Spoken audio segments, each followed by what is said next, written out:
Okay. Hello, hello, hello, everyone. I had promised to come on. I had a live schedule. I may be behind schedule, but tell you what, it is better late than never.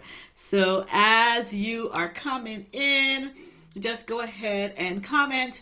Happy New Month. Yeah, comment Happy New Month. Tell me where you're watching me from and just say hello.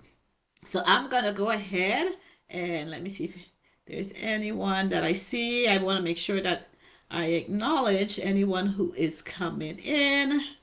Um, if not, yeah, we are going to go ahead and get started. So let's see if I could just do a little adjustment here. Okay. So what I wanted to do was today I want to talk about three ways that you can use reflection to be successful in this new year. It is a new month, right? It is November 1st, and that means we just have a short time left before we finish the year and move into our next new year. And so as we finish the year, we want to make sure that we have everything that we need to get into the new year. So I just want to begin by saying hi to everyone. Thank you so much for joining me today. As we approach the end of this year, I want to make sure that you have the tools and the resources and the knowledge to succeed in 2025 in the next coming year. So I want to share some powerful ways that we can use reflection to make the upcoming year even more successful. Okay, and when I say reflection, reflection isn't just about looking back. It's about using the things that we've learned so far this year to elevate us into our future. So today I'm going to share with you three simple but impactful ways for us to reflect, refocus, and reach those goals into the new year. So let's go ahead and get started on those three things. I want us, first of all, to just know that we have the mindset shift that we are deserving. I want us to have the mindset shift that we are capable. Okay? It's that mindset shift. It's what's going to help you be successful into the new year. I want us to have that mindset shift that all things are possible when we put our trust in God and when we walk like it and we act like it and we behave like it. So let's go ahead and talk about the three ways to use reflection to be successful in the new year. So, first of all, number one is reflect on your wins and the lessons learned. Okay, so first, let's talk about reflecting on our wins and the lessons learned. Sometimes we're so focused on what didn't work that we forget to acknowledge our successes. We forget to acknowledge, no matter how big or small they are, we forget to give ourselves kudos and credit for it. So think back of what went well this year and what are you proud of? Okay, so if you're watching, go ahead and drop in the comments. What are you proud of this year? Okay, what are some wins for you? And as a matter of fact, I encourage you to take out paper, take out pen, and make notes of these things because if you can't do them now on this live, take some time to go back and do them later on. Okay, what are some things that you're proud of? For me, I am proud of my healthy lifestyle. I am proud of the book that I'm writing. I am proud of an investment that I've decided to make in my personal and my professional development. So those are little things that I am proud of accomplishing for myself this year. So maybe it could be a project that you completed. It could be a personal milestone or even a skill that you develop. Okay, what are you proud of? Go ahead and drop it in the comment or write it in a notebook because this is something I want you to really use, to really take seriously so that you can finish strong and that you could set yourself up to be successful in the new year. Okay, and take a moment to also consider now not just things that you can celebrate, but some things that you learned. Things that you learned, whether it was through a conversation, whether it was through a training, or whether it was through an experience. What did you learn about yourself this year? I learned that it's okay to say no. That was one of something that I learned this year so far. And it was funny because I feel like I've been functioning on overload where I've just had too much on my plate. I've taken on new clients where I recognize, my gosh, how am I going to squeeze them in? Where do I have the time for them? And just learning that I should have said no. I have taken on volunteer projects where I'm not even being compensated for, but I wanted to make a difference. I wanted to make an impact. All those costs overloaded me. Where it was funny that my assistant just this week said to me, Miss June, do you think that you are functioning on burnout? And my answer was, yeah, I am functioning on burnout. And that was because my boundaries of not saying no. So that's a lesson that I learned. Okay? So when you think about the things that you learn, reflecting on your wins, one, it gives you confidence, right? Because you get to celebrate it. But our challenges also teaches us valuable lessons. So ask yourself, what would I do differently if I was faced with the similar challenge next year? Write that down in your notebook so you can go back and work on it. What are some things that I would do differently if I was faced with the same challenge? And for me, if I had the coaching client come up and say, "Hey June, can you squeeze me in?" Instead of saying yes, knowing that I was at capacity, if that happens again next year where I know when I know I'm on overload, now I have a pre-planned, a pre-thought response, which is thank you for considering me. I really appreciate that you value my expertise and you want to work with me, but I will have to respectfully decline to help you because of my schedule, and I'm going to give her a referral. Maybe you should consider this. Maybe you should give this person a call. Okay, so think about what you would have done differently when those challenges comes up. So that's number one. Okay, number one, as far as how to use reflection to be successful, is reflect on your wins and on your lessons learned. Okay, number two now is to identify areas for growth and areas for improvement. So let's think about, where do you want to grow? Because reflection isn't just about looking behind us, it's also about where we want to go to next, right? Are you satisfied with your current situation? Where do you want to go to next? I tell you, where you want to go to next, and this is how I know that I know that I know, is that it should prick you so much, it should convict you so much that you have sleepless nights, that's all you think about. It makes you want to cry. How many of you have been there?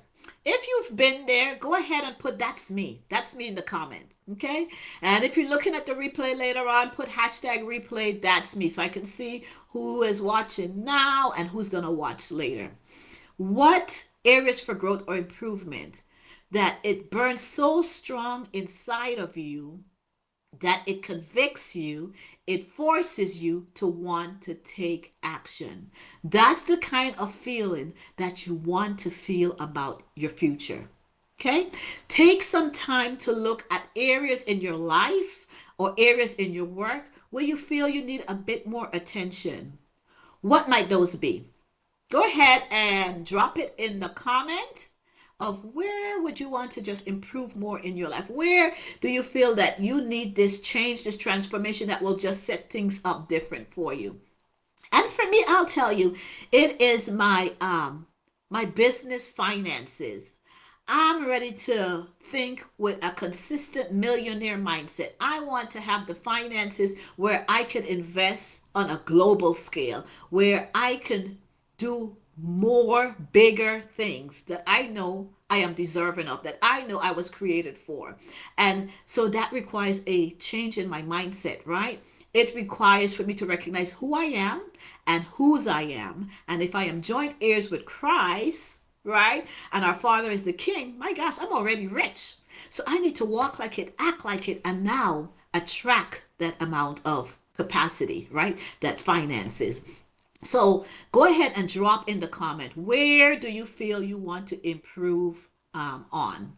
And in improvement, I'm not just talking about tangible things. I want you to think about your disposition, your personality. Are you happy with who you are? Or do you wish you were a little bit more bold, a little bit more confident, a little bit more joyous, a little bit more like full of laughter? How are you, how are you feeling about yourself? If you feel that there's an area you want to improve on, go ahead and write it down. Think also about habits that you want to improve. So, habits, they're basically things that you practice and do consistently. And you do it so much that it now becomes routine. Okay? Is there a certain routine that you just want to develop? Something you want to do more consistently, a habit you want to form. Things that when you do them, that you can do them now without thinking about it. You just get to do it. What would you like? How would you feel? For me, again, I'm thinking about this last quarter. I think I finally made it habit where I can get up and go walking every morning, and I make it a goal to put in my 10,000 steps a day, although it's still a work in progress. Now it's habit. When I get up, I know I say my affirmations, I say my prayer, I journal, and then the next step is I get to go walking. Okay?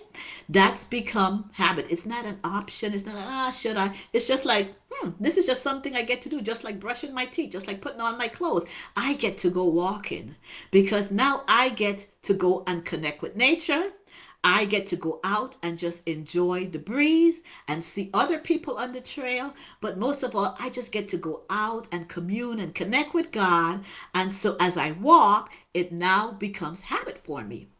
So that's the other one. As you think about areas you want to improve on, then think about the skills you want to develop. Okay? When you're looking at this video, this live, make sure that you're taking notes, that you have pen and paper in hand, because I want you to write it down. Skills that you want to develop. Now, is it a public speaking skills? Is it a certain talent, perhaps, that you want to enhance? Maybe you realize that you want to set better boundaries, or you want to be more organized, or you want to start prioritizing your health or a certain area of your life. Think about that skill and again make note of it, okay? Because you're all going to use that reflection to change your way that you behave so that you can finish and start and propel strongly into the new year. So when we reflect on these areas with honesty and with kindness, and I say with kindness because we want to be kind to ourselves, then we can approach growth in a way that's more positive and a way that's more sustainable. Think of it as planted a seed now so that the results you're going to see in the next year will be evident. Okay? You're making the changes now, you're doing the assessment, you're doing a reflection, you're going to use that information to change so that the results will be evident into the next year. So that's number 2, okay? So number 2 is identify the areas for growth. Number 1, I said, was reflect on your wins and your lessons learned. And now let's get into number 3. Number 3 now is setting clear intentions for the new year. That's the final step to use what you've discovered through your reflection to this whole process that I'm describing now. What you've discovered, I want you to set clear intentions for the new year. And I'm not talking about making New Year's resolution, because we know even with resolutions, without a plan, without an action, without commitment, it's nothing more than just a wish. So intentions now go beyond resolutions. They're about aligning our goals, our values, and who we want to become into that person. Think about the kind of energy, the kind of mindset, the habits that you want to carry over into the new year. Okay? A powerful exercise that you should have been doing all along is just writing down now 3 intentions that reflect the person that you want to be. and the goals that you want to achieve. And you're going to make them specific. You're going to make them meaningful. You're going to use that smartest goal formula. Because remember, intentions aren't just now about doing things, but it's also about being. Maybe it's being more mindful, being more grateful, being more confident in your decisions. So, things you want to do and how you want to be. Okay? Create 3 things and use them to start developing your goals for the new year. So, those are the 3 ways that you can use reflection to help you prepare to crush your goals, to elevate your life, to change your mindset in the coming year. So, again, those 3 things are: number 1, reflect on your wins and the lessons learned. Number 2, identify areas for growth and improvement. And number 3, set clear intentions for the next year. So, I hope these 3 ways to reflect have really given you some ideas to get started on your reflection journey. And if they were helpful, just put in the comments that they were helpful for you. And if you like more information or you'd like more help with this, I have a free reflection journal. It's called Seize Your Year Journal that I have been giving away for people who got on the wait list for my book, Crushing Your God-Sized Goals. And so if you're interested in that, just comment me. Comment me. I've been getting good feedback on that journal. It's a really important tool to help you just spend time with yourself, just reflect on the year, and give you the ideas, the guide to succeed into the new year. So just comment me and I'll send it your way. So that's all that I have for you. Thank you so much for joining me. And here's to just finishing the year strong. Here is to starting the new year with traction as we enter the new season. I will be talking a lot more throughout the month of November about just using reflection to set your goals for the new year. But I want to say happy new month. November is one of my favorite months, of course, and one reason is because it is my birthday. So happy birthday month to me. I plan to celebrate all month long, and it's a milestone month for me, a milestone birthday, because that's the year I turned that big 3 decades. Actually proud of it. I'm not gonna hide that I am gonna be turning 60 years old, because I feel like 40, like my 60 is my 40, because of just the mindset, the growth that I have experienced this past year and the last few years. So that's all that I have for you. Thank you so much for joining. Hope to see you around in the group, and hope to see your comments when you look at the replay later on. Take care. My name is June. I am the host of this community. I am also CEO and founder of the Legendary Leadership Academy, which is a training company for leaders, because we believe that great leaders produces new leaders. And so you are responsible as a leader to touch one, impact one, change one, transform one. See you around. Bye-bye.